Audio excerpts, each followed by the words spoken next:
The wind sliced across the empty park like a warning, pushing sharp flakes of snow into Megan Carter's face as she sat trembling on a half-buried bench. She had been there for nearly an hour, barefoot, exhausted, and holding on to the final shred of hope she still possessed. Everything she had worked for had collapsed in just 1 month. Her job, her apartment, her savings. And now she sat in a winter storm with nowhere to go, wondering how a life could unravel so fast. Her fingers were numb, her breath a shaky cloud, and her heart felt like it had been hollowed out. She didn't even notice the tiny footsteps crunching toward her until a small voice broke through the cold. And when she lifted her gaze and saw the little girl with golden curls, bundled in a navy coat and clutching a tiny brown paper bag, her world shifted in an instant. If you believe in kindness, second chances, and the beauty of unexpected miracles, please take a moment to like, comment, share, and subscribe. Your support helps stories like this reach more hearts.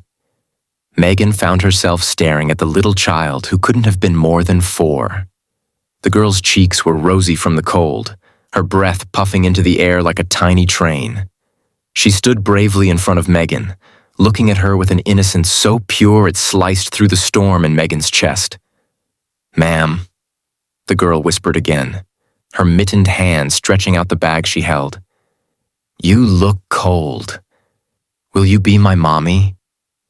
For a moment, Megan thought she had imagined it, a strange hallucination born from stress and frost.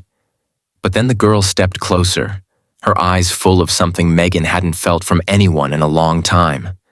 Trust. Megan's throat tightened. She couldn't even speak. She had nothing to give, no home to offer, no warmth except for the fading warmth inside her heart. And yet this child stood here wanting her, choosing her. A man rushed toward them from the right, breathless and clearly startled. He looked to be in his early 30s, neatly dressed, with concern etched across his face. He knelt beside the little girl, placing gentle hands on her shoulders. Megan could see instantly that he wasn't scolding. He was protecting. His name, she would later learn, was Scott Miller. And the little girl was his daughter, Harper. But in that moment, all she knew was the tender panic in his voice as he asked Harper what she was doing wandering away in the snow. The girl looked up at him, then back at Megan, as if she had made a decision she wasn't ready to abandon. Megan expected Scott to pull Harper away, to apologize quickly for the misunderstanding before hurrying off. That's what people usually did around someone who looked as desperate and out of place as Megan did. But he didn't. Instead, he looked at Megan carefully. Her bare feet, her thin sweater, the tremble in her hands, and something in his expression softened. He wasn't looking at her with judgment. He was looking at her with recognition, with empathy, with the understanding that sometimes life cornered you so brutally you could barely breathe. Megan tried to explain herself, stammering, insisting she was fine, that she just needed a moment, but the cold stole her words. Scott didn't push. He simply asked if she needed help, if she'd had somewhere warm to go, if she wanted him to call someone. Megan shook her head because there was no one left to call. She had always prided herself on being strong enough to survive anything alone. But pride didn't warm your bones in a snowstorm. Harper took another step toward Megan and placed the paper bag in her lap. Inside were 2 cookies shaped like snowmen, slightly crushed, but warm from being held. Megan choked up at the gesture. It had been days since anyone had offered her something without expecting anything in return. Harper smiled shyly, as if she wasn't sure if she had done the right thing, and Megan whispered a thank you, her voice cracking. The little girl reached out and touched Megan's cold hand as if that alone could save her. Scott noticed Megan's bare feet and immediately shrugged off his coat, offering it to her even though the wind bit at his own skin.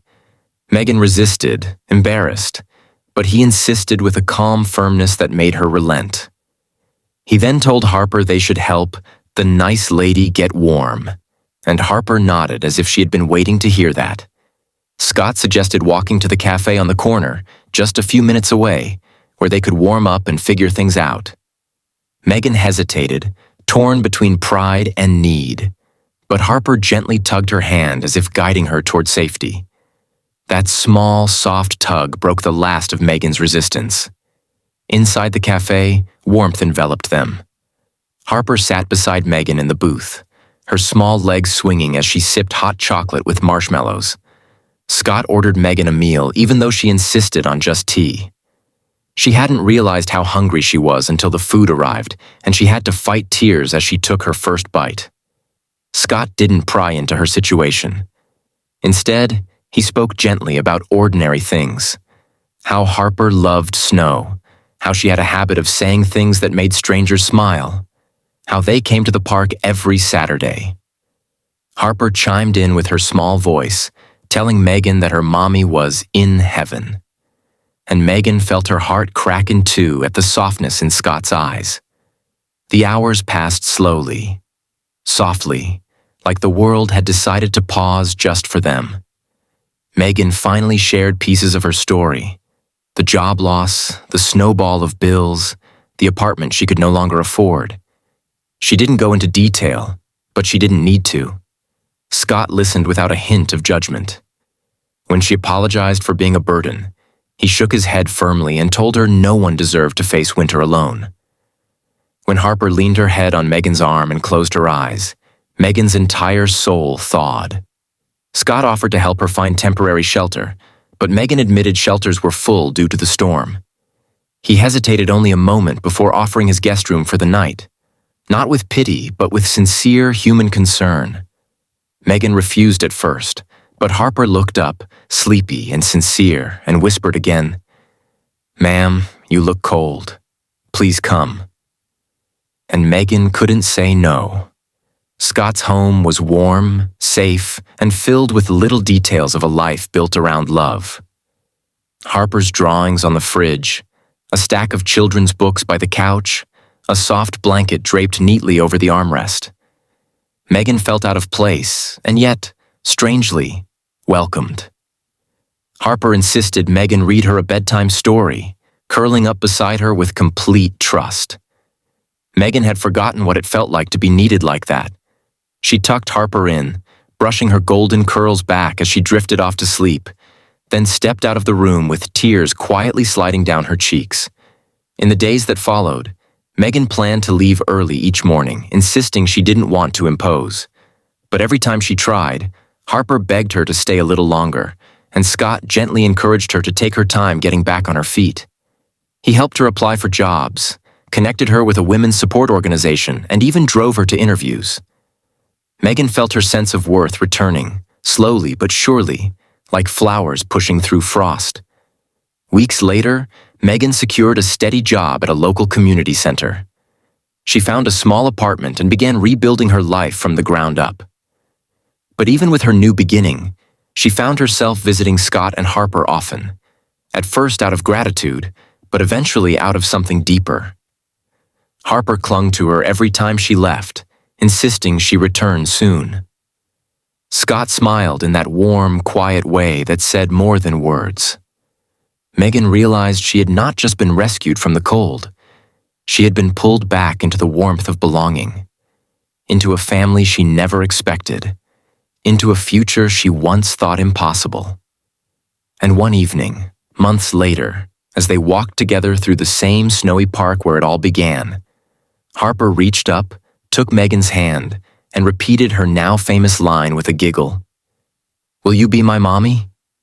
Scott looked at Megan with eyes full of hope, and Megan felt her heart say yes before her lips even moved. If this story touched your heart, please like, comment, share, and subscribe. Your support helps bring more meaningful stories to life. Before you go, comment below. Kindness changes everything.